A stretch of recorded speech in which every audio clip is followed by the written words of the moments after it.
साथियों, आप सबका स्वागत है हमारे YouTube चैनल सन पॉइंट क्लासेस। साथियों, फिर से मैं एक बार न्यू वैकेंसी के साथ आप सब के समक्ष उपस्थित हुआ हूं।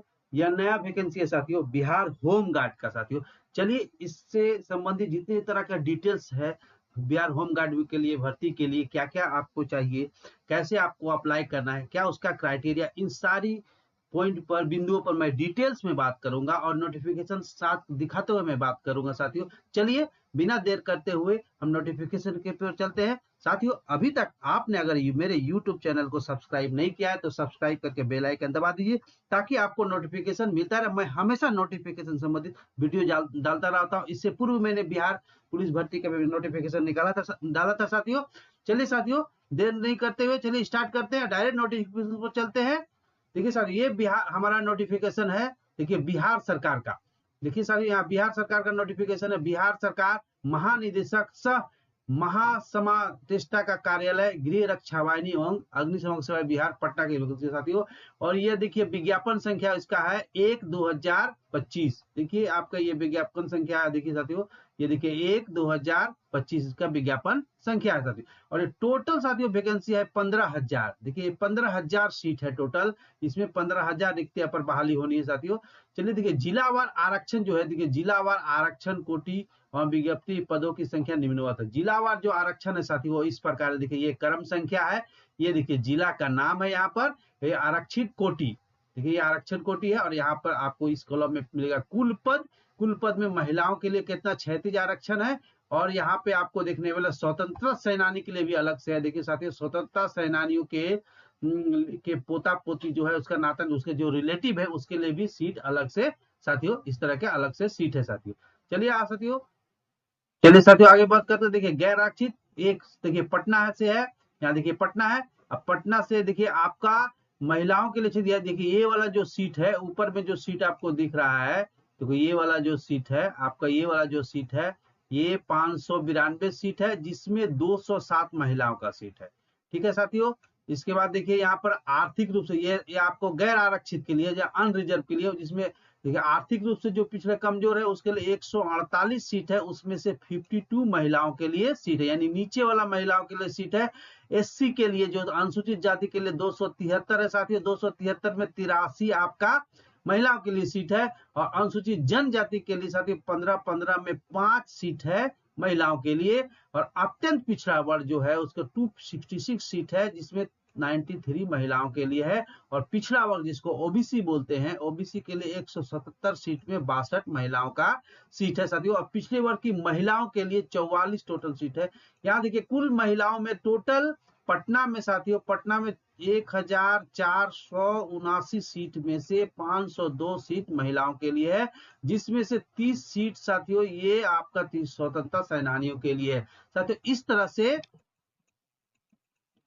से आपका इस तरह से सीट है साथियों। देखिए नालंदा की है, रोहतास, भोजपुर, बक्सर, आप देख सकते हैं। मैं इसका पीडीएफ अपने टेलीग्राम में डाल दूंगा, वहां से आप मेरे टेलीग्राम को ज्वाइन करके इस पीडीएफ को देख सकते हैं।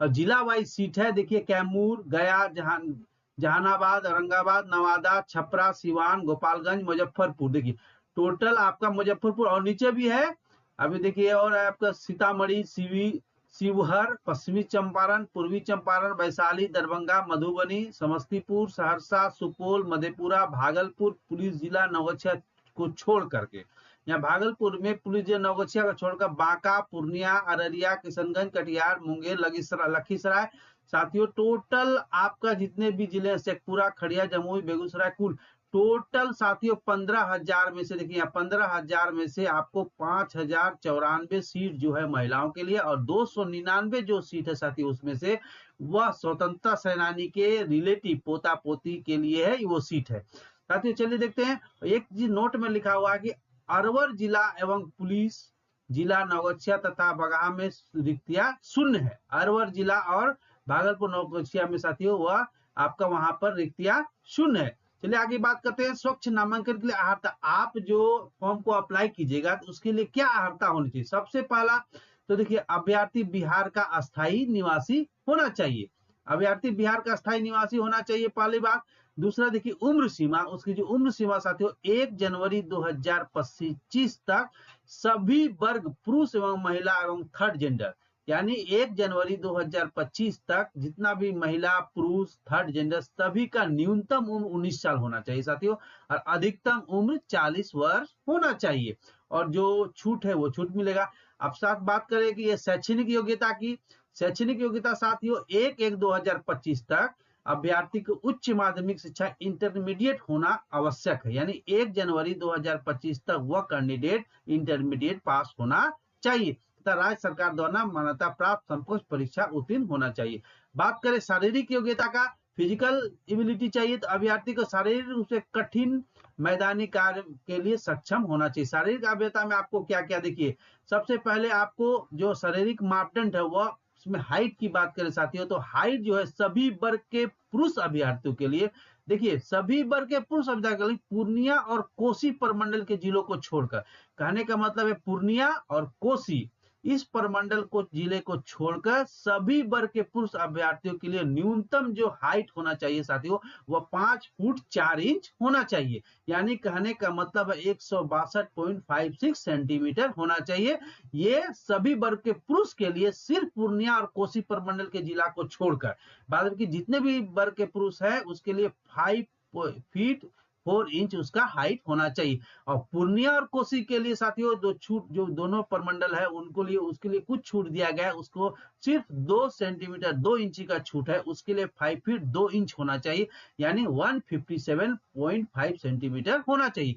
कहने का मतलब है कि ऊंचाई जो होता है तो सभी पुरुष वर्गों के लिए सिर्फ पूर्णिया प्रमंडल को और कोसी प्रमंडल को छोड़कर 5 फुट 4 इंच होना चाहिए, और कोसी प्रमंडल और पूर्णिया प्रमंडल के पुरुष अभ्यर्थियों के लिए 5 फुट 2 इंच उसका हाइट होना चाहिए। चलिए सभी वर्गों के महिलाओं अभ्यर्थियों के लिए न्यूनतम 153 सेंटीमीटर होना चाहिए। ये जो 153 सेंटीमीटर वो सभी महिलाओं के लिए, हर जिला के महिलाओं के लिए जो हाइट होगा साथियों वह 153 सेंटीमीटर होना चाहिए। चलिए बात करते हैं चेस्ट की, सीना के, तो सभी वर्ग के पुरुष अभ्यर्थियों के लिए, इसमें पूर्णिया प्रमंडल को, पूर्णिया और कोसी प्रमंडल को छोड़ दिया जाए साथियों, तो फुला करके 31 इंची होना चाहिए, यानी 79 सेंटीमीटर होना चाहिए, और पूर्णिया वाले को 30 इंच यानी 76 सेंटीमीटर होना चाहिए, यानी पूर्णिया और कोसी प्रमंडल वाले को 30 इंची यानी 76 सेंटीमीटर होना चाहिए, और उसका 31 इंची 79 सेंटीमीटर होना चाहिए। और सभी वर्गों के लिए छाती के लिए कोई सीमा नहीं है, महिलाओं के लिए कोई सीना माप नहीं होगी। चलिए साथियों अब बात करें नोट में एक बात देखा, थर्ड जेंडर अभ्यर्थियों के लिए शारीरिक मापदंड तथा शारीरिक दक्षता परीक्षा का मापदंड महिला अभ्यर्थियों के लिए ही समान होगा। जो थर्ड जेंडर है साथियों उसके लिए जो महिलाओं के लिए क्राइटेरिया है उसके लिए भी वही क्राइटेरिया रहने वाला है। चलिए बात के साथ करते हैं चरित्र की, तो चरित्र तो अच्छा होना ही चाहिए, अभ्यर्थी का नैतिक चरित्र स्वच्छ होना चाहिए, किसी तरह का चरित्र में दाग नहीं होना चाहिए साथियों। इसके बाद देखिए गृह रक्षकों का स्वच्छ नामांकन इस शर्त के साथ किया जाएगा कि अभ्यर्थी कम से कम 3 वर्ष की सेवा गृह रक्षा वाहिनी बिहार को देने पर सहमति हो। आप फॉर्म जब भरिएगा तो इस कंडीशन वो आपको करवा लेना होगा कि आपको सिलेक्शन होने के बाद कम से कम आपको बिहार सरकार में 3 वर्ष अपनी सेवा गृह रक्षा वाहिनी के रूप में आपको देना पड़ेगा। ये बात देखिए यहाँ पर ऑलरेडी नोटिस कर दिया गया है, देखिए इस पर ये लाइन पर ये मेंशन है, ये ऑलरेडी देखिए इस पर यहाँ पर ये चीज मेंशन कर दिया गया है साथियों। गृह रक्षा और स्वच्छ नामांकन इस शर्त के साथ किया जाएगा कि अभ्यर्थी कम से कम 3 वर्ष की सेवा गृह रक्षा वाहिनी बिहार को देना होगा, ये उसका ये है साथियों। चलिए आगे चलते हैं साथियों, आगे चलते हैं ऑनलाइन। आप जो फॉर्म को भरिएगा तो ऑनलाइन आप कैसे कीजिएगा, ऑनलाइन करने के लिए आपको क्या क्या चाहिए, देखिए ऑनलाइन करने के लिए आपको ये देखिए इसका ऑफिशियल वेबसाइट है, ठीक है ये उसका ऑफिशियल वेबसाइट है www. ये देखिए उसका ऑफिशियल वेबसाइट www.onlinebhg.bihar.gov. इस पर आप जाइएगा और ये आपको 27/3/2025 से प्रारंभ हो गया है और इसका अंतिम तिथि है साथियों 16/4/2025, यानी 16/4/2025 तक आप फॉर्म को भर सकते हैं। ठीक है साथियों, आगे चलते हैं। आगे अभ्यर्थियों की परीक्षा शुल्क की बात करें साथियों तो परीक्षा शुल्क जो है साथियों वह गैर कमजोर जो है पिछड़ा वर्ग के लिए थर्ड जेंडर के गैर आर्थिक गैर आरक्षित यानी अनरिजर्व, आर्थिक रूप से कमजोर, पिछड़ा वर्ग, अत्यंत सभी के लिए 200 रुपीज है।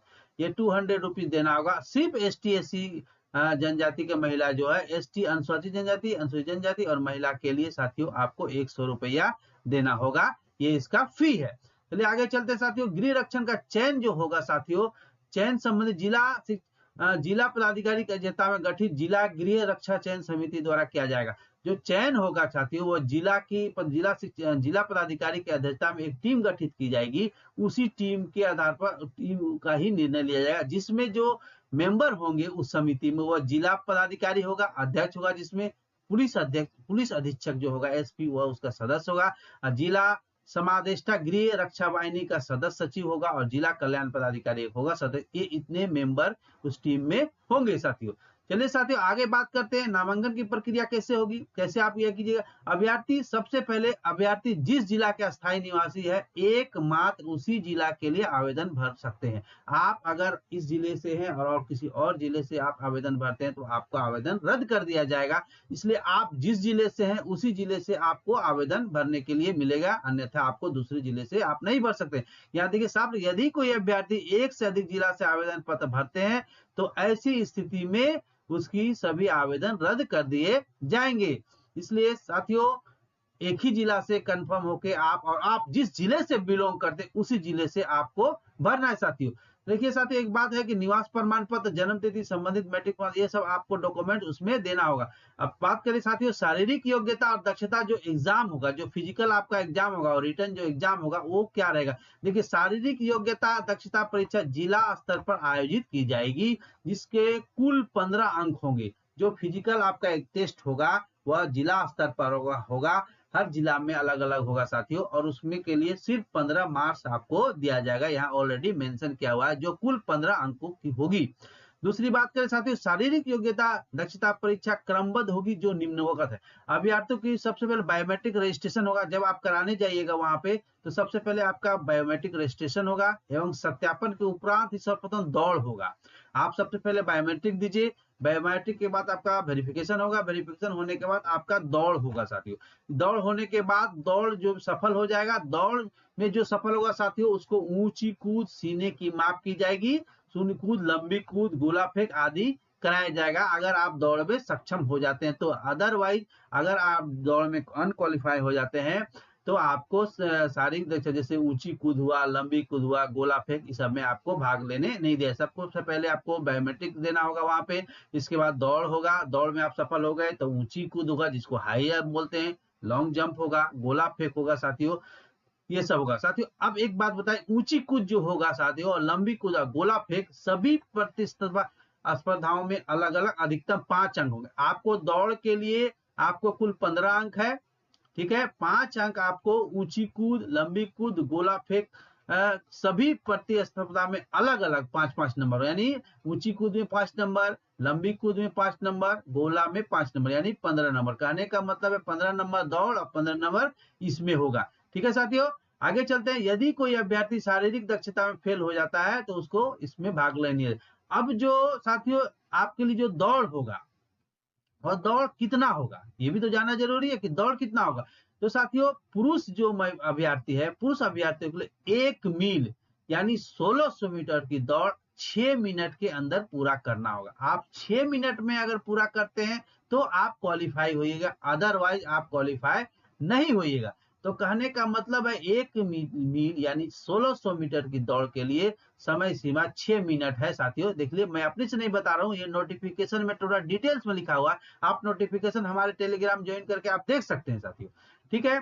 6 मिनट का समय अधिकतम समय लेने वाले अभ्यर्थियों को असफल घोषित कर दिया। जो 6 मिनट से ज्यादा लेगा उसको असफल। देखिए ऊंची कूद की बात करें साथियों तो ऊंची कूद 4 फीट से कम 0 अंक। अगर 4 फीट से कम कूदते हैं तो आप डिस्क्वालीफाई कर दीजिएगा, अंक नहीं मिलेगा। 4 फीट कूदिएगा तो 1 अंक मिलेगा।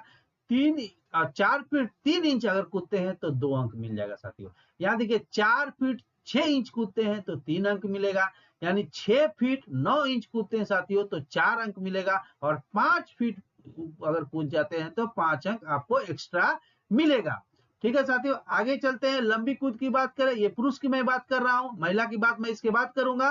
लंबी कूद की बात करो साथियों, 12 फीट तक अगर कूदते हैं तो आपको अंक नहीं मिलेगा। 12 फीट से अधिक और 13 फीट तक अगर कूदिएगा, कहने का मतलब 12 फीट से अधिक कूदना पड़ेगा हर हाल में आपको। 12 से 13 फीट के बीच कूदते हैं तो 1 अंक मिलेगा। 12 फीट से अधिक एवं 14 फीट तक अगर कूदते हैं तो साथियों 2 अंक मिलेगा। और 14 फीट से 15 फीट अगर कूदते हैं तो 3 अंक मिलेगा। और 15 फीट से 16 फीट तक अगर कूदते हैं साथियों तो 4 अंक मिलेगा। बोनस अंक है ये सब। और 16 फीट से अधिक आप कूदते हैं तो साथियों 5 अंक मिलेगा। अब बात करें साथियों गोला फेंक की, तो गोला का जो वेट होगा साथियों वो 16 पॉइंट का गोला होगा, इस बात को जान लीजिए। और 16 फीट तक अगर फेंकिएगा तो कोई अंक आपको नहीं मिलेगा। 16 फीट से 17 फीट कूदिएगा फेंकिएगा तो 1 अंक मिलेगा। यहाँ देखिए 17 फीट से 18 फीट फेंकिएगा तो 2 अंक मिलेगा। और 18 फीट से 19 फीट फेंकिएगा तो 3 अंक मिलेगा। और 19 फीट से 20 फीट फेंकिएगा साथियों तो 4 अंक मिलेगा। और 20 फीट से अधिक फेंकिएगा तो 5 अंक मिलेगा। ये साथियों पुरुष वर्ग के लिए ये क्राइटेरिया था, ऊंची कूद, लंबी कूद और गोला फेंक। चलिए साथियों अब मैं महिलाओं के लिए बात करता हूं। महिलाओं के लिए साथियों 800 मीटर का दौड़ दौड़ना होगा। 800 मीटर का दौड़ 5 मिनट में कंप्लीट करना होगा।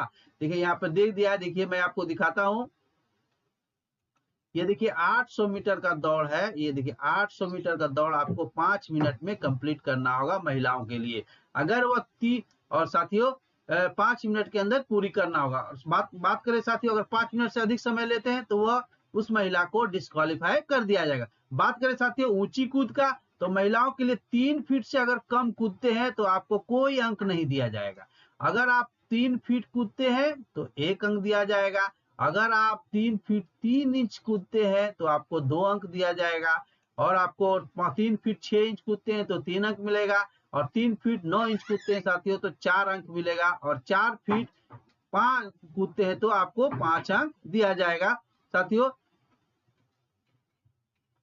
आगे चलते हैं, लंबी कूद के विषय में बात करते हैं। लंबी कूद के विषय में बात करते हैं साथियों। ये देखिए लंबी कूद है। लंबी कूद में 9 फीट तक अगर महिला कूदती है तो कोई अंक नहीं मिलेगा। 9 फीट से अधिक और 10 फीट तक यानी 9 से 10 के कूदते हैं तो 1 अंक दिया जाएगा आपको एक्स्ट्रा। 10 फीट से अधिक और 11 फीट तक कूदते हैं तो 2 अंक मिलेगा। 11 फीट से अधिक और 12 फीट कूदते हैं तो 3 अंक मिलेगा। 12 फीट से अधिक और 13 फीट तक कूदते हैं तो 4 अंक मिलेगा। और 13 फीट से अधिक और कूदते हैं तो 5 अंक दिया जाएगा। चलिए साथियों अब बात करते हैं गोला फेंक की। मैं ये महिलाओं के लिए क्राइटेरिया बता रहा हूँ। गोला जो होगा साथियों 12 पौंड का होगा। आपने देखा था पुरुष वर्ग के लिए 16 पौंड का गोला था और महिलाओं के लिए 12 पौंड का गोला है। और ये 10 फीट से अगर कम फेंकती है, 10 फीट तक फेंकती है तो 0 अंक मिलेगा। 10 से 11 फीट फेंकती है तो 1 अंक उसको मिलेगा बोनस। और 11 से अधिक और 12 फीट इसके लिए 2 अंक मिलेंगे। और 12 फीट से अधिक और 13 फीट तक फेंकती है तो 3 अंक मिलेगा। और 13 फीट से अधिक और 14 फीट तक अगर फेंकती है तो 4 अंक मिलेगा। और 14 फीट से अधिक फेंकती है तो वह 5 अंक मिलेगा साथियों।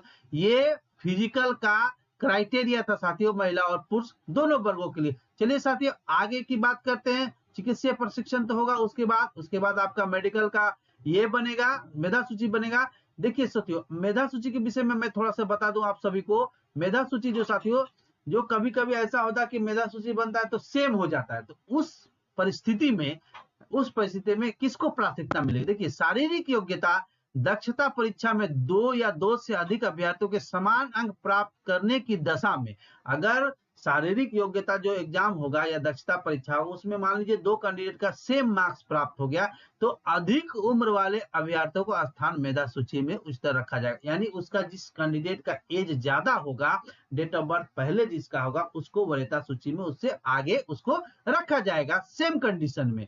चलिए साथियों आगे बात करते हैं। समान प्राप्तांक अगर हो जाए, मान लीजिए समान प्राप्तांक समान जन्म तिथि की दशा में अगर मान लो प्राप्तांक सेम हो गया, जन्म तिथि भी सेम है, तो उच्चतर शैक्षणिक अर्हता जिसको है साथियों उसको प्राथमिकता दिया जाएगा। इसके बाद बात करते हैं साथियों शैक्षणिक योग्यता अगर समान हो जाने की दिशा में उच्चतर जो न्यूनतम अर्हता परीक्षा में अधिक अंक प्राप्त किया हो, यानी जो इंटरमीडिएट में मान लीजिए समान शैक्षणिक योग्यता में अंक समान है तो जो मिनिमम क्वालिफिकेशन है इस फॉर्म को भरने के लिए इंटरमीडिएट, उसका जो प्राप्तांक होगा साथियों उसमें जो अधिक जिसका प्राप्तांक होगा उसको प्राथमिकता दी जाएगी साथियों। ये पहले ही क्लियरिफाई कर दिया गया। बहुत बार ऐसा होता है कि सेम हो जाता है दोनों का मार्क्स। ये साथियों आगे चलते हैं, आगे चल की बात करते हैं साथियों। ये सब इंपॉर्टेंट नहीं, आपको मैं पीडीएफ डाल दूंगा। आप मेरे टेलीग्राम ज्वाइन करके डिस्क्रिप्शन बॉक्स में टेलीग्राम का लिंक दिया होगा, उसको टच करके टेलीग्राम ज्वाइन करके आप पीडीएफ प्राप्त कर सकते साथियों। देखिए ऑनलाइन आवेदन पत्र भरने की अंतिम तिथि साथियों देखिए यहाँ पे दे दिया है ऑलरेडी 16, देखिए 16 आपको दिया है 16 अप्रैल, देखिए 16 अप्रैल 2025 आवेदन भरने का अंतिम तिथि है साथियों। और ये देखिए महानिदेशक सह संविष्टा का यहाँ सिग्नेचर भी है साथियों। ये बिहार होमगार्ड से संबंधित इंपॉर्टेंट जानकारी थी साथियों, जो मैं आपके साथ शेयर किया और पीडीएफ को दिखाते हुए शेयर किया साथियों। अगर वीडियो आपको अच्छा लगा तो लाइक करके शेयर कर दीजिएगा और मेरे चैनल को सब्सक्राइब जरूर कर दीजिएगा। मैं जैसे ही नोटिफिकेशन आता है साथियों, मैं आप सभी के साथ वीडियो लेकर आता हूं। आप सबको वीडियो देखने के लिए बहुत बहुत धन्यवाद। सिर्फ आपसे मेरा एक ही रिक्वेस्ट है, चैनल को सब्सक्राइब करके लाइक कर दीजिएगा साथियों। आप सबको बहुत बहुत बधाई हो, आप सबका दिन शुभ हो। Thank you.